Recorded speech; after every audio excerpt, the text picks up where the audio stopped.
நாம ஆட்சிக்கு வந்து சரியா 40 நாள் ஆகுது. அதுக்குள்ள என்ன செஞ்சீங்கன்னு கேக்குறாங்க. ஒரு லிஸ்ட் ஒன்னு சொல்றேன் கேளுங்க.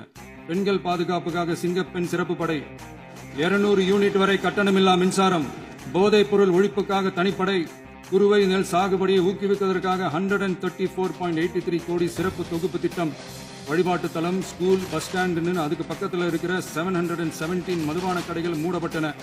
அங்க வேலையில் இருந்தவர்களுக்கு வேறு கடைகளில் வேலை, கவனிக்கப்படாமல் விடப்பட்ட அம்மா உணவகங்கள் புதுப்பிக்கப்பட்டன.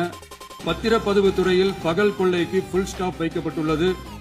வருகையில்லா ஆவண பதிவு முறை கொண்டுவர உத்தேசிக்கப்பட்ட செயல்பாட்டில் உள்ளது. அரசு மற்றும் தனியார் மருத்துவமனையில் ஸ்கேன் மையங்களில் கருவுறுவதற்கு முன் மற்றும் பின் ஏற்படும் தவறுகளை கண்காணிக்கவும், மருத்துவ நிறுவனம் முறைப்படுத்தும் சட்ட விதிகள் பின்பற்றப்படுகிறதா என கண்காணிக்கவும் மருத்துவ மற்றும் ஊரக பணிகள் இயக்கத்தின் பயன்பாட்டிற்காக 40 புதிய வாகனங்கள் வழங்கப்பட்டுள்ளது. கூட்டுறவு வங்கியின் ஏழை எளிய மக்கள் வாங்கிய கடனுக்கு முதல் முத்தாய்ப்பாக ரூபாய் 2045 கோடி தள்ளுபடி வழங்கி ஆணையிடப்பட்டுள்ளது. ஒன்றிய அரசிடம் கேட்டுக்கொண்டதற்கிணங்க கடந்த 2 வருடமாக நிறுத்தி வைக்கப்பட்ட இருந்த ஜல் ஜீவன் மிஷன் திட்டம் புதுப்பிக்கப்பட்டு ஜல் ஜீவன் மிஷன் திட்டம் 2.0 நடைமுறைக்கு கொண்டு வரப்பட்டுள்ளது.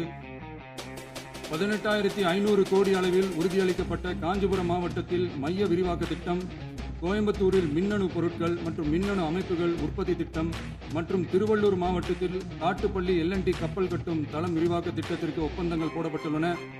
அனைத்து நிர்வாக நடவடிக்கைகளும் மின்னணு முறையில் மாற்றம் கொண்டு வர நடவடிக்கை எடுக்கப்பட்டு வருகிறது. இதெல்லாம் சாம்பிள் தான், இன்னும் இருக்கு. இந்த வெறும் 40 நாளுக்குள்ளேயே இவ்வளவு செஞ்சிருக்கோம்னா இனி வர்ற நாட்கள்ல கொஞ்சம் கொஞ்சமா படிப்படியா ஸ்டெடியா உழைச்சி லஞ்சலாவணம் இல்லாத, ஊழல் இல்லாத, பெண்களுக்கு பாதுகாப்பான, சுதந்திரமான, டிரான்ஸ்பரண்டான தமிழ்நாட்டை நம்ம சொந்தங்களான தமிழக மக்களுக்கு தர்றது தான் நம்மளோட ஒன் அண்ட் ஒன்லி டார்கெட். கண்டிப்பா அதை நிறைவேற்றியே காட்டுவோம்.